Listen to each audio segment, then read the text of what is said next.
Ustaz Ahmad, Ya, bagaimana kabarnya? alhamdulillah baik. Alhamdulillah baik. Ya ini sebenarnya banyak banget ya diskusi-diskusi menarik yang bisa kita obrolin nih Ustadz pada pagi hari Oh, ini. betul betul. Utamanya tentang muamalah-muamalah kontemporer yang Betul. mungkin masyarakat itu belum banyak yang tahu. Yang masyarakat tuh kira-kira perlu penjelasan tentang hal-hal yang tabu yang ada di masyarakat. Nah Iya. sebenarnya Ustadz Ahmad itu ngelihatnya gimana sih ketabuhan masyarakat tentang muamalah ini secara umum? Iya, mungkin maksudnya ini ya hal-hal yang sebagian masyarakat yang sudah ngaji ya Betul. atau yang sudah teredukasi dengan haramnya riba itu masih banyak yang menganggap hal-hal tertentu ini tabu atau haram. Betul. Ya, padahal ya secara fikih masih ada peluang atau masih bisa diusahakan agar tidak menyentuh hal-hal yang diharamkan tersebut. Tapi kita tetap bisa menggunakan produk muamalah tersebut.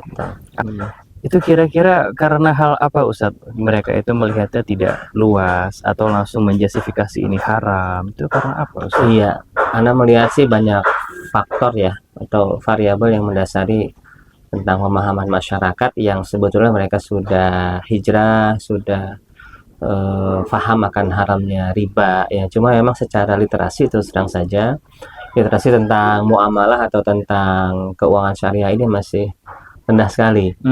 Ya, rendah sekali di masyarakat. Jadi minat untuk baca, minat untuk belajar lebih lanjut ke arah muamalah yang sifatnya aplikatif, terapan produk-produk di lingkungan kita itu masih sedikit ya, masih sedikit. Juga mungkin faktor lain kurang masifnya dakwah di bidang muamalah terapan. Utamanya soal hal-hal teknis mungkin hal-hal ya teknis yang memang diterapkan di masyarakat, sehingga banyak kesalahpahaman atau istilah-istilah yang masyarakat belum paham ya, karena mereka terbiasa sebelumnya mengetahui produk tersebut itu asalnya adalah haram gitu, sehingga ketika muncul produk yang semisal dengan nama yang serupa meskipun itu sudah dibuat produk syariahnya, nah, masyarakat belum terlalu yakin terkait aspek syariah produk tersebut. Itu saya kira. Oke, mungkin kita ambil contoh lah ya, yang sering terjadi di masyarakat. Masyarakat itu banyak yang pengen nyicil rumah, banyak yang pengen nyicil mobil. Tapi begitu mereka melihat kok harga cashnya beda sama harga cicilannya, jadi masih ada paradoks yang membedakan bahwasannya riba itu antara margin keuntungan di bank syariah dengan bunga di bank konven itu sama aja. Itu gimana Ustadz? Tanggapan Ustadz? Ya, kalau faktor ini ya, nah ini memang sudah sejak zaman dahulu kayaknya. Sejak zaman dahulu. Jadi banyak masyarakat sejak zaman jahiliyah memang belum bisa membedakan antara mana itu pembiayaan yang sifatnya ribawi ya, atau keuntungan atau bunga ribawi, mana yang sifatnya profit halal atas jual beli. Nah itu, jadi masyarakat masih bingung tuh, apakah ini termasuk jual beli, apakah transaksi ini termasuk riba.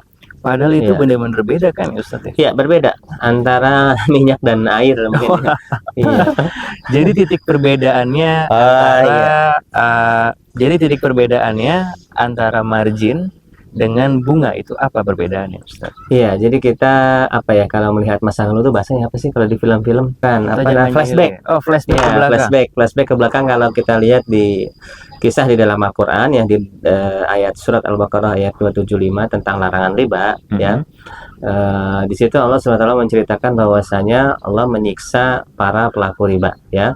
Dan di situ dikatakan di antara sebabnya adalah bi annahum qalu innamal bai' mislu riba.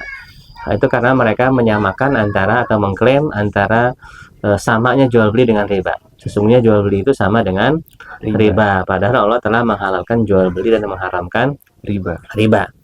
Nah, di situ berarti ada perbedaan yang sangat kontras ya antara jual beli dengan riba. Antara si margin keuntungan tadi dengan bunga bank. Betul.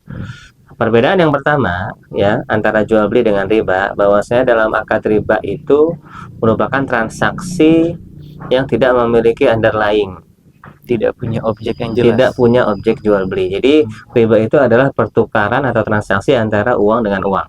tidak ada barang yang Tidak ada dijadikan barang yang dipertukarkan. yang jadi dasar akad itu. Betul. Itu kalau riba. Ya, Kalau yang disebut pinjaman riba atau utang riba, ya, atau jual beli yang sebetulnya adalah riba, itu adalah transaksi-transaksi yang dia tidak memiliki objek atau underlying. Jadi dia pertukaran antara alat tukar dengan alat tukar. berbeda Seperti dengan itu. si margin keuntungan ya Ustaz Ya, ya. adapun margin keuntungan yang halal itu merupakan keuntungan atas pertukaran antara barang dan jasa dengan uang. Oh, berarti Ya. objeknya jelas, Objeknya ada. objeknya ada. Iya.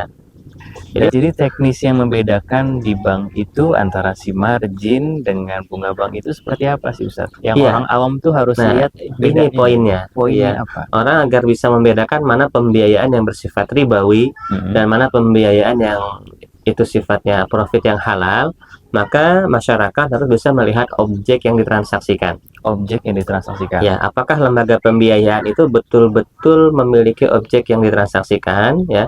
Misalnya apa nih, kredit rumah atau mobil atau barang apapun, ya. Nah, apakah objek tersebut ada dan memang dimiliki oleh si penjual atau tidak? Oke. Nah, jadi ini berkaitan sebetulnya dengan hadis Nabi SAW, la tabi' ma laisa indak. Janganlah kalian menjual barang yang belum kalian miliki.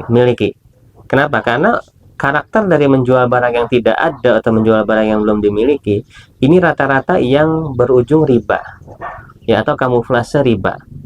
Jadi hakikatnya dia tidak mau menanggung resiko barang, artinya resiko tidak lakunya barang, karena kan kebanyakan orang yang jualan tuh takut nggak laku kan. Iya. Jadi dia males tuh mengaset barang. Males nyetok. Iya, jadi malas nyetok. Jadi dia maunya tuh ya nggak ada risiko, maunya yang ngutangin, bayar berapa kembali berapa. Padahal Seperti itu titik kritisnya riba di situ. Itu yang membedakan antara jual beli dengan riba. Yang Itu apa? Menentukan ini jadinya nanti akan profit Atau akan bunga. jadi bunga. Iya, itu adanya objek.